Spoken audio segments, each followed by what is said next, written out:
What is up, world? John Shoot for another Puff Creative podcast. Today, I have the pleasure of being with Chrissy Greco. Chrissy, how are you today? Hi, John. Thanks for having me on. Of course, of course. Just to give our listeners and viewers a background, Chrissy and I met through City Sessions Denver, who is owned by Goldie, who is also on my podcast recently. And Chrissy is doing some consulting for Sessions, and we were working on the back end of their website, and we had a great time working together. So I asked her to be on my podcast, and I know she's been around in the music and cannabis space for a bit now, so I want to dive into that with her. But Chrissy, what's going on, these days in your world? I know you're working on City Sessions. What else are you working on these days? Um, a lot of different projects. Obviously, with the pandemic, the way the music industry, which was my bread and butter for the last 10 years, and kind of how I gained all of my marketing chops, was basically no longer about a year Yeah, ago. So glad to see it coming back.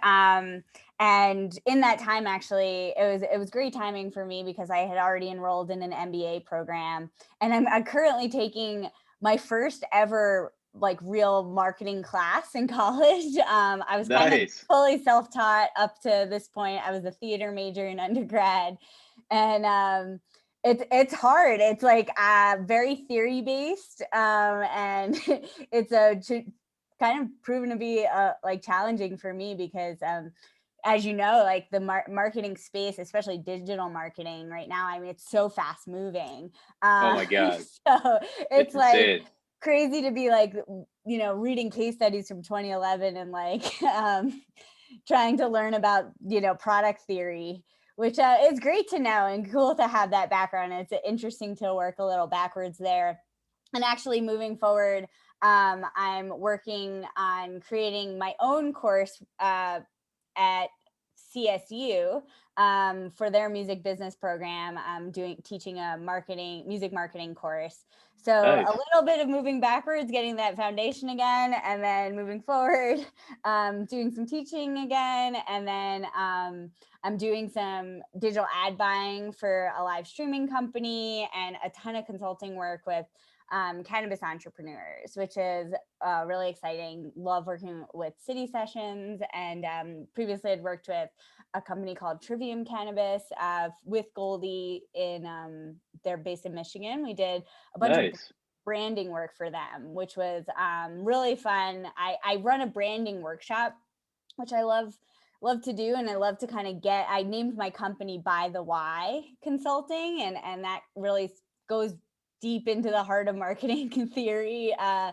Started by Simon Sinek. I'm sure you're familiar with him, and getting to the why of why your company has started, right? Yeah, I know that it's crazy how many people cross our path and there isn't, they like don't know. And I'm like, why are we doing this? Yeah, let's start from there, right? And yeah, so that's the best part, right? Is being able to, I like that, especially in the cannabis space right now, because it's starting, so many people are starting their businesses, right? So I'm getting to work with like a ton of entrepreneurs, or even people who have seen a lot of like early success in cannabis, but are kind of like now walking back a little and building that foundation of their why and their brand, Yep. right? Which is great about the space because they can have some great success without that. But Yeah. I'm sure you've seen it, right? They're like hitting plateaus, and they're like, how Yep. do we move Yeah, forward? especially And because the competitive landscape is just it's yeah, getting out of control in the current legal states. And then, say you're not already a corporate conglomerate in somewhere like Mississippi, Alabama, and you're like local, but you want to enter the market and be competitive, but you have people like Curaleaf for Native Roots or someone like that that's like already hawking to get licenses. So, how are you attractive to investors? One, and then two, like how do you launch successfully and be competitive? And I know before we actually press record on the podcast, a huge part of that for us is always community based. I know that's like a huge part of what you preach in both cannabis and music as well. Can you elaborate on that a little bit more and Oh how yeah. that yeah We could talk for days about yeah that, yeah right? I guess like the higher level version, because I do want to talk about just like your story too, Cool, yeah. because I just love peeling back the onion on good Sure. people's stories. Yeah, I guess just to kind of, when we're talking about branding, we're talking about the why being like one foundation, right? Like you got to start there. And then you're doing that to be able to grab your customer base and have them, inspire them, and have them have something to identify with, right? Like the whole foundation of that, buy the why. People buy, they don't buy what you do, they buy why you do it, right? Because it speaks to something about them. I buy this flower product or this pen because I like what they stand for. I like Yep. their branding, what they look like me carrying this pen and its design and its logo, that says something about me.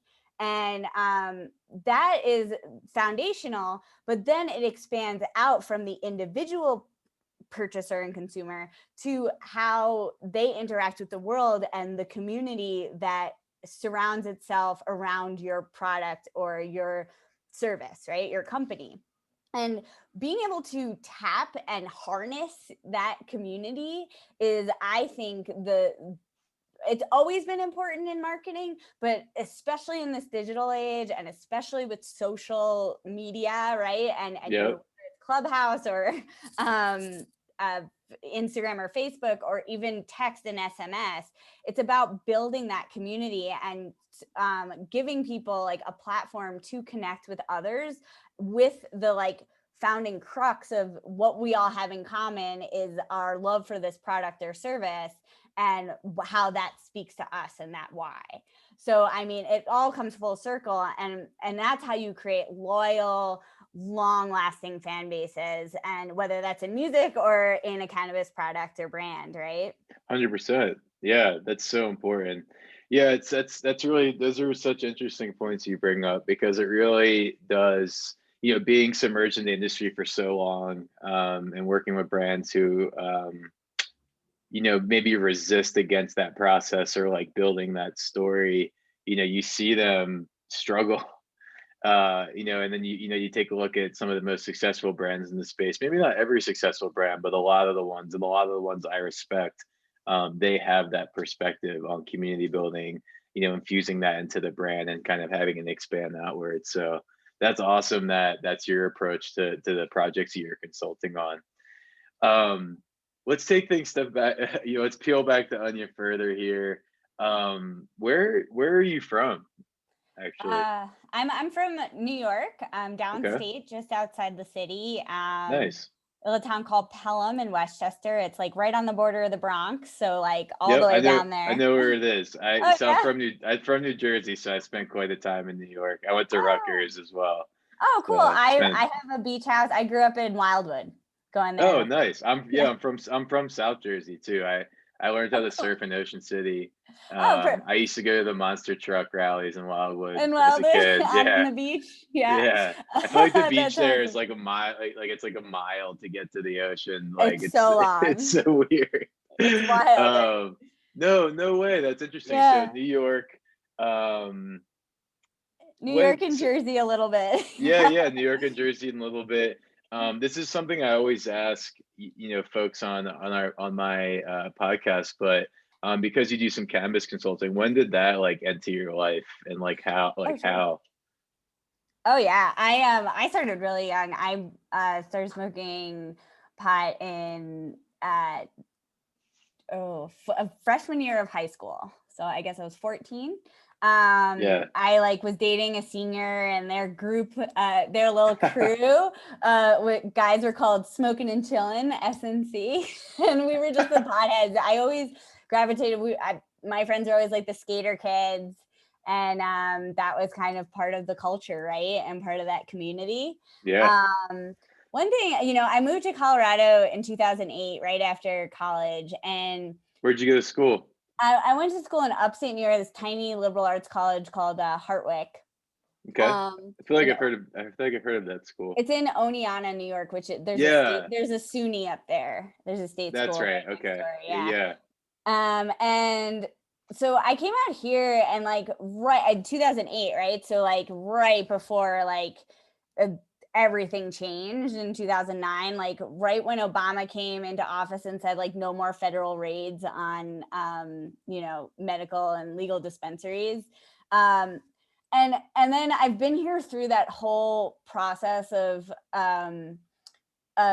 legalization and adult use rec. And I have to say, like, my first thoughts like 13 years ago when that was happening, 12 years ago, and I promise this gets back to my early years, but in those Yeah. early years for me, I listened to like Rage Against the Machine. Like smoking weed was so countercultural, right? And it was a way of like being a rebel, right? And like thinking out of the box. And it taught me to think differently and question so much about like, I lived through September 11th and like invading Iraq and it really made me question instead of like following, what the authorities told me. And Yeah. I worried, 10 years ago when recreational was like in the discussion, like, is that gonna like is that going to erase my form, like the experience I had? Because I thought it was so valuable when I was growing up to like, and shaped me and like always questioning things, right? And it sent me on a different path in my life. And I wonder if, taking away the like taboo illegality and obviously like it's not the case for like, nobody should be consuming under 21. And I have my qualms with that too because of like brain development. And I wonder like how did that affect my brain development when I started smoking Yeah. at 14? But you know, Same. even We're in adult, here. We're having this right? conversation. Here we So are. And it's 20, even at 21, it's so important to be how it can be used to change your perspective, right? totally. And I hope that even with legalization, it maintains that and a lot. Interesting. That's a really, I don't know if no one's ever brought up that point on the podcast before. That's a really good point.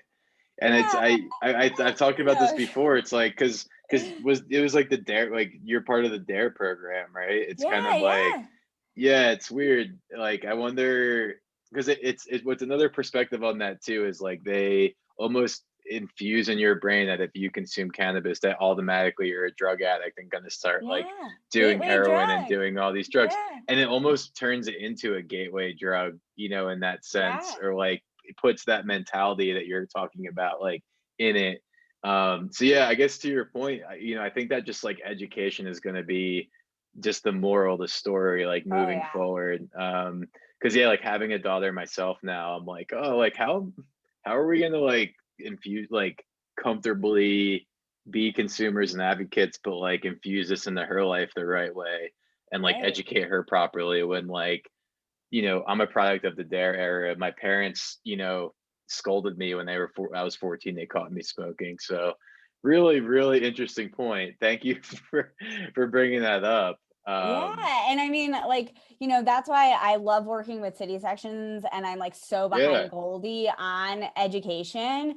And she's I the do, best. yeah. And her philosophy on what, how like from the science of how cannabis, works with our bodies and our like psychology, but also just a general education of acceptance.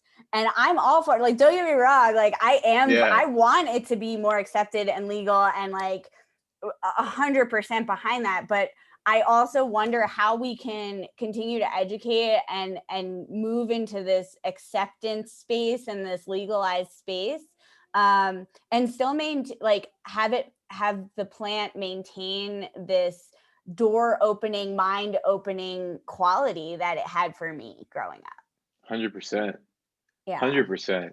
Yeah. Um, so I know you mentioned before we start press record that your relationship with the plant has also changed over time too. Like you find yourself just consuming less. Is that because like maybe you're like more educated on like cannabis and like figured out your formula a bit Yeah. more, or Yeah, yeah, definitely. I'm a strictly a pure indica user now. same. I yeah, for me and for I just love I need a clear mind, right? And that might be because you know I struggle socially sometimes, and so any sort of sativa like messes with my ability to socialize, which is already kind of struggles Yeah, it's a the worst struggle when that with happens. too. I hate And those situations. yeah, and so I just try to avoid it altogether. And for me, a pure indica keeps my mind clear. Like I love the body high, but like if I can interact and like still think, very clearly, that really helps me a lot. And so I use it to relax. I have a lot of balls in the air right now, a lot of projects. Like I said, I'm in school, so I really need that clear head. So I Yeah. use it for, real special occasions too, like going to the hot springs in our beautiful state, going hiking, watching a movie, like wind down. Like that's how I consume now. I actually have enjoyed more um, the ratioed products with CBD.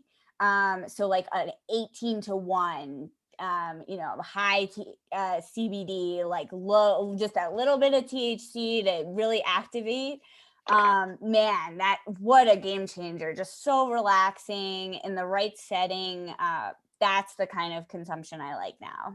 And I'm That's loving awesome. all of the cannabinoids coming in to the space and like being used so scientifically, so smart. Like, how can we use this plant and all of its attributes and all of its chemical properties for very specific things that we want, right? I want to do this specific thing. Oh, there's a cannabinoid for that. It's crazy. I love I it. feel like we're so fortunate to live in a place where we're able to have access to that. I Oh can't yeah. wait for like all my friends and family to as well.